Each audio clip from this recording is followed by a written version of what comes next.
Hi, I'm Johnny from ultimatepapermache.com. This is Memorial Day, about 7 o'clock in the morning, so it's a little bit dark in here. I hope you can see this. I had to get started partly because I figured if I started early enough there wouldn't be so many cars going by and it would be a little bit easier to put this video together without having to edit out all the traffic noise. But also I'm just really excited about my lion. The mold is done. This is the latex mold. I started it last Thursday and this is Monday. It took a long time, partly because I picked the wrong day. I should have waited a couple of weeks, I guess. We had one day of sun. This product, it's a natural product, comes from the rubber tree. In order to firm up, or vulcanize as it's called, it does need to be warm and dry, and we haven't had a warm and dry day for a really long time. So I had to do a little work to get it fully dry, and also because I tried getting it out before it was ready. I actually kind of messed up the corner here. It still will be fine. It's still going to work. Now I do want to mention that this is my very first one, so don't be taking me as the expert in how to do it. I did some things that are unconventional. The first thing I did was buy latex from the engineer guys that's thicker than the latex that you can find at your local hobby store. That doesn't necessarily mean it's better, it just means it's thicker, and so I was able to kind of gob it on in a way that you wouldn't be able to do if you're using latex that is thinner, like normal latex. Also, I did put it on really thick. You can thin out the latex that I bought. I did for the very first layer. After that, I really put it on thick. I used 4 layers. I had to get it done that one day that we had some sunshine because I didn't want to do it in here. It's got ammonia in it. It doesn't smell all that great, and I didn't think the plants were going to like it if I was doing it on my porch here. I've got all the windows open, but still it just didn't seem like a good idea. So I took it outside into the back, and I had to get it all done that day. Putting on really thin layers of latex, you can build up maybe 8 to 10 layers normally. I used 4, but I used them really, really thick. So that's a difference. Now let me show you how this was done. Again, don't take this as the expert. I'm not, but it worked. That's the amazing thing. I'm going to show you exactly how well it worked just as soon as I show you how this is done. And this is, of course, is what I'm supposed to be working on right now. I got the kitten doll heads done. I'm getting ready for the very, very final stages of my book. I think they turned out really nice. So, okay, enough of that. Let's go see how we did this this lion. First, I transferred the leather hard lion onto a laminated board. It's very strong and flat on the back, and then I made sure that the latex wouldn't be able to seep around behind it. Just put more clay around the edges. And then, as you can see me doing now, I added just a little bit of ammonia to the very first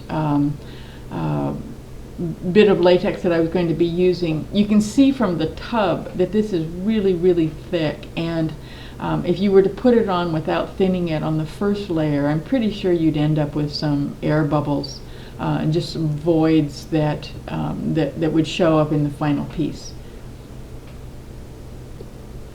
Then I just started brushing it on. I'm using a really cheap chip brush from the hardware store. They cost, I don't know, $1 or something. And I did wash it out in between layers with soap and water. By the time I was done, it was pretty much junk.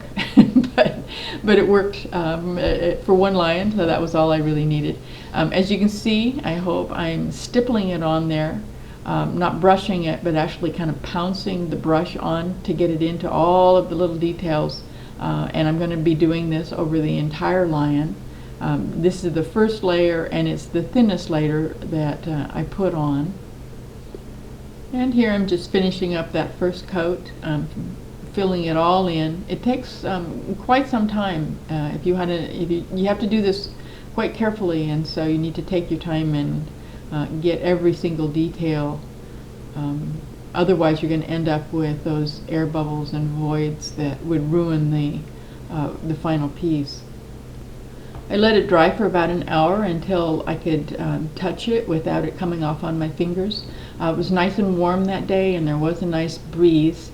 The sun was shining, but I did not put it directly in the sun. That obviously would have dried it out faster, but the UV rays evidently will damage latex because it's a natural product. So I did keep it in the shade. And here I'm just using the what was left over from the first layer. I had put a piece of plastic over the bottle so it wouldn't dry out in the jar, and I'm putting that on as the second coat. I'm putting it on much faster, and it's going on thicker. I let the second coat dry, and then I put on a third layer. This is all sort of obvious, I think. One after the other, and let it dry in between. I didn't let it dry all the way through because I was putting on it so thickly, but I did let it dry enough so that I could touch it without it coming off, like I said. And now, as you can see, it's starting to get dark out. I think it was about 7 or 8 o'clock at night. The sun is coming in from a very strong angle, so you're getting all those shadows. Because I knew this is the last chance I was going to have to put any latex on this thing before it started raining again, I actually used a knife and troweled it on. This is not the recommended procedure, but like I said, it did seem to work. It only worked because I put heat on it. If you just let it dry naturally, I don't know. I guess it probably would work if you leave it for a really, really long time. But I don't think it was recommended for sure. I left the latex covered lion overnight, and it wasn't drying at all. It was just too wet and cold, so I put it under my heat lamp. I bought this heat lamp for my baby chickens a few years ago, and it did work. I left it there for several days, and it dried almost all of it. After a couple of days underneath the heat lamp, the nose and all of the upper portions of the piece were dry. Around the edge, you can see I kind of fiddled with that one edge, and it's pulled up just a little bit. That's because I messed with it before it was ready. But now what we need to do before taking it off of the clay, I wanted to find out what's it look like on the inside, and I had to wait. I had to build a support mold. I used some plaster cloth. You could also use ordinary plaster and reinforce it with burlap. That would be considerably less expensive. I was in a little bit of a hurry. I really wanted to find out how this worked. So you can see here I'm putting on the first layer. I used 3 layers of plaster cloth. I don't think it's really strong enough. If I was going to make a whole bunch of lions, I would go ahead and reinforce the support mold. And here I'm just putting on another layer. I put them crosswise just to give it a little bit more strength. 3 layers in 3 different directions. And then when that was done, I let that dry overnight too. Plaster does take a certain amount of time to cure. It dries, it hardens really fast, but it doesn't dry really fast. So it didn't take, I left it overnight so that it would be strong enough to be able to play around and take the piece off of the clay.